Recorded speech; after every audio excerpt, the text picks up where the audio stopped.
Hello, this is Ana Douglas with the third and last video of the module being optics of the ECE 513 Intro to Optics and Photonics. So the learner objective of this class is, most of all, understanding that when a Gaussian beam propagates in an optical system becomes another Gaussian beam where the Q value is gonna change. The change of the Q value, we're gonna be able to determine it based on matrix formalism. So the ABCD matrices that we introduced originally in module number 1. And we're gonna give a couple of examples about how to estimate those parameters for 3 particular cases.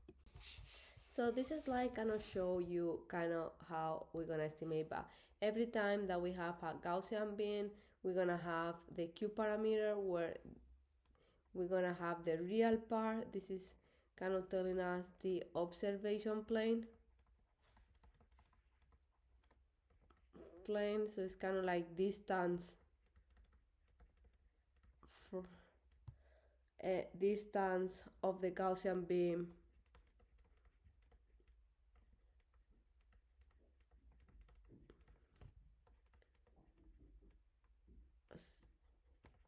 to the beam waist, and the imaginary part is our Rayleigh. This is gonna be our Rayleigh range, which is gonna be related to the beam waist. And we have the Gaussian beam going through a system that it can be defined with the ABC matrix. So at the output of the system, we're gonna have a new Gaussian beam with a new Q parameter, which is gonna have a different location, the observation plane, and a different value of the Rayleigh range. But at the end, what we have is that the new Q parameter is gonna be estimated based on the values of the ABCD matrix. So I think this is simple if we see it through an example. So let's assume that we have a Gaussian beam that we want to propagate, right? So the propagation matrix is the one that is gonna be 1D, 0D, where here D is the propagated distance,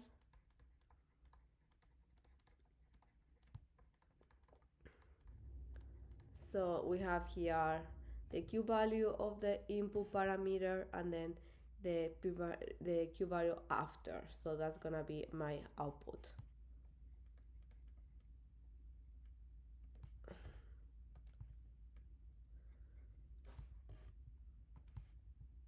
And we know that we're gonna use the ABC law, so A Q1 plus B over C Q1 plus D. So now we have here that C is equal to 0, A and D are equal to 1, and B is equal to D. So at the end is like Q1 plus D, where this factor right here, this is gonna be my Q1. And now what I'm making equal is the real part, and then I'm making equal the imaginary part.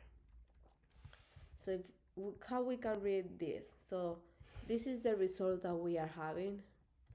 So what that means is that when the Gaussian beam is just propagated, it's another Gaussian beam where the beam waist and the Rayleigh range has not changed, because the imaginary part of Q2 and Q1 are exactly the same. So that means that the beam waist and the Rayleigh range are the same.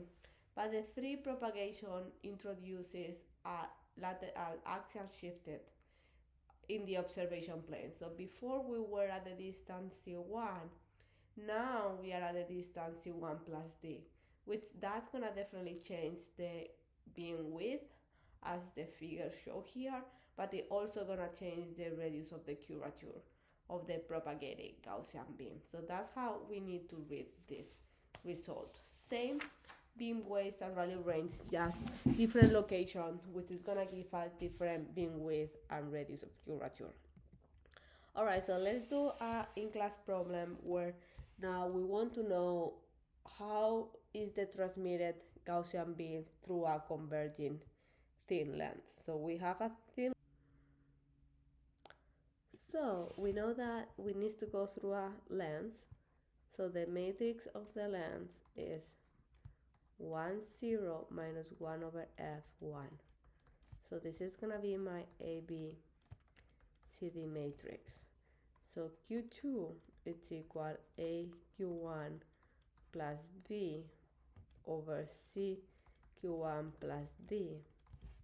So now that's going to be Q1 minus Q1 over C plus 1. So that is FQ1 F minus Q1, and this is equal to Q2. So this is we don't have here information of my observation plane and my rally range, because we cannot identify from that equation the real part and the imaginary part. So what we need to do is, when I have Q1, I'm just gonna put C1 plus J C01, and the same on the bottom, but I need to multiply and divide by the conjugated of the denominator.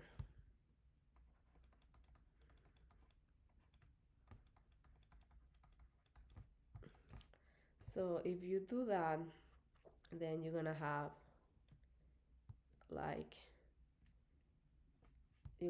here f minus c1 squared plus c01 squared, and then you have fc1 f minus c1 plus j f c01 c1 plus j f, the value range f minus c minus f c02.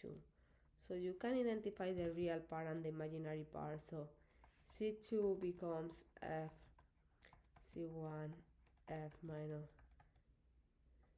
c1 minus f 01 squared over f minus c1 squared plus c01 squared, and then the Rayleigh range is f c1 c01 plus f c01 f minus c1, and the same denominator f minus c1 squared plus c01 squared. So we can see here that the transmission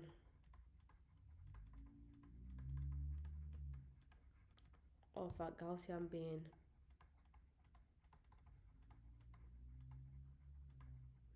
through a lens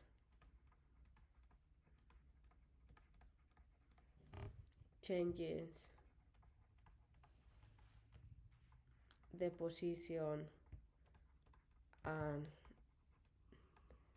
the Gaussian waist and the Rayleigh range. So in general, everything is gonna change. So the next step is kind of similar, but now we have, instead of one lens, we have two lenses. And the distance between two lenses are the distance. It's f.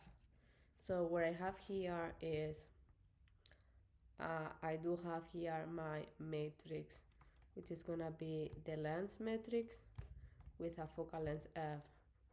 And now we have a propagation with a distance f. And now I have another lens with a distance f. So 1, 0, minus 1 over f 1, 1, f 0, 1, and 1, 0, minus 1 over f 1. So that matrix is gonna be 0, f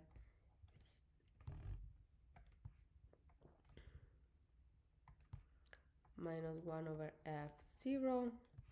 So that means that Q2 is a Q1 plus B over C Q1 plus D. So this is gonna be F minus 1 over f q1. So that is minus f squared over q1. And the same now, we can put q1 as c1 plus jc sub 0, and we might need to multiply and divide by its conjugate. So when we multiply and divide by conjugate, we do the math and then we make equal the real part. So this is minus f squared c1 over c1 squared plus the Rayleigh range of the input. And now the new Rayleigh range, this is equal f squared Rayleigh range and then c1 squared plus c01 squared. And again, this is an example that this is another case where the Rayleigh range of beam weight changes, but also when we are on the observation plane. So just to finalize this is the same example as before, but now when we have the propagation be with the two lenses instead of BF, that's gonna be now 2F. So the way that you can think is you can have here your metric with a lens. Of instead, you can have a propagation F, and then you can have the other propagation. Just if we want to solve the metric, that's an easy way of doing it. Or you can just assume that you just have your lens and then you have a propagation of 2F. And here you have another lens. It's exactly the same. At the end, when you solve them up, your matrix is gonna be -1, 2F, 0, -1. So your value is gonna be A Q1 plus B over C Q1 plus D. And now here what we're gonna have is minus Q1 plus 2F minus 1. So it's Q1 minus 2F. So C2 is gonna be C1 minus 2F. But now the Rayleigh range, because we don't have any imaginary part, is gonna be the same. So no change of Rayleigh range and beam waist. So the Rayleigh range and the beam waist are gonna be the same. And the observation plane actually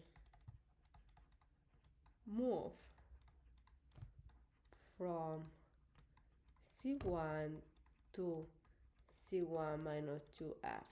So definitely we're gonna change the beam waist, the beam width, and the radius of curvature, and that's where it's gonna be now the new location Gaussian beam.